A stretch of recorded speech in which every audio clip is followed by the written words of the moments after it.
अभी देखिए हेमंत सोरेन जी का सरकार का हनीमून पीरियड है।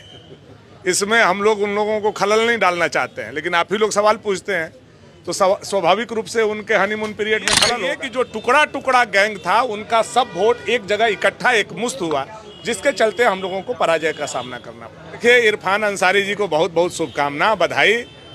वो मंत्री बने तो हमारी और शुभकामना बधाई उनके साथ रहेगी, लेकिन मुझे लगता है कि आलमगीर आलम साहब उनको मंत्री नहीं बनने देंगे। उनका घर इसलिए बच गया चूंकि भानु प्रताप शाही विधानसभा में नहीं आया, हमारी सरकार नहीं बनी।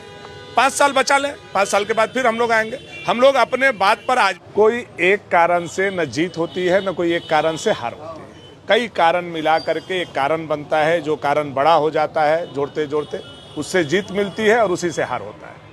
तो हम लोग ये मान करके चल रहे हैं कि जहाँ कमियाँ हमारी रही हैं, जहाँ कमजोरियाँ रही हैं, उसको पुनः हम लोग दुरुस्त करेंगे और आने वाला समय में पुनः प्रयास करके झारखंड में भाजपा की सरकार लाने के लिए जी तोड़ मेहनत हम लोग करेंगे। जी जो मुद्दे उठाए गए थे, क्या लगता है वो मुद्दे सटीक नहीं हो पाए क्या? नहीं, देखिए कोई भी पार्टी कोई भी मुद्दा लेकर के आती है तो ऐसा नहीं है कि वो बिना जांचे परखे लेकर के आती है। बाप संथाल का जो डेमोग्राफी चेंज हो रहा है, ये विषय आज किसी को हल्का लगेगा, लेकिन ये 5 साल के बाद पुनः आपको लगने लगेगा कि ये कितना भारी मसला है। इस मसला को आप कवर करके अगर रख रहे हैं तो आप बांग्लादेश के तरह धू धू करके जल रहा झारखंड को और जलाने के फिराक में। इसलिए हमारा मुद्दा वाजिब था। ये बात अलग है कि हम अपने मुद्दा से जनता को कन्विंस नहीं कर सके। पुनः उस मुद्दा को लेकर के हम जाएंगे, कुछ अन्य मुद्दों को हम लोग जोड़ेंगे, जहां कमियां हैं उसको दुरुस्त करेंगे और हम लोग अपने भाजपा को पुनः पटरी पर लाने का काम करेंगे। सरकार जो है 200 बिजली यूनिट की बात कर रही थी, लेकिन अभी एक अखबार में जो खबर छपी है कि 2 रुपये प्रति यूनिट बढ़ाने को लेकर जो है विभाग को प्रस्ताव दिया। अभी देखिए हेमंत सोरेन जी का सरकार का हनीमून पीरियड है। इसमें हम लोग उन लोगों को खलल नहीं डालना चाहते हैं, लेकिन आप ही लोग सवाल पूछते हैं तो स्वाभाविक रूप से उनके हनीमून पीरियड में खलल होगा। 3200 रुपये धान खरीदेंगे और 2400 रुपये धान खरीदने की बात कर रहे हैं। बिजली 200 यूनिट मुफ्त करेंगे और बिजली का रेट आप बढ़ा रहे हैं।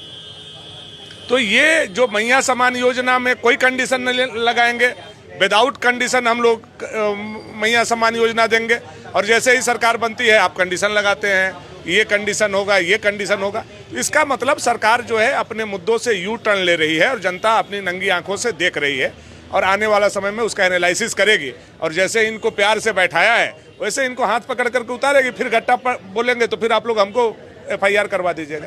हाथ पकड़ करके आपके दोस्त इरफान अंसारी ने ट्वीट किया बुलडोजर को लेकर, बोल रहे बुलडोजर हम नहीं चलाएंगे आप पे। आपके देखिए इरफान अंसारी जी को बहुत बहुत शुभकामना, बधाई। वो मंत्री बने तो हमारी और शुभकामना बधाई उनके साथ रहेगी, लेकिन मुझे लगता है कि आलमगीर आलम साहब उनको मंत्री नहीं बनने देंगे।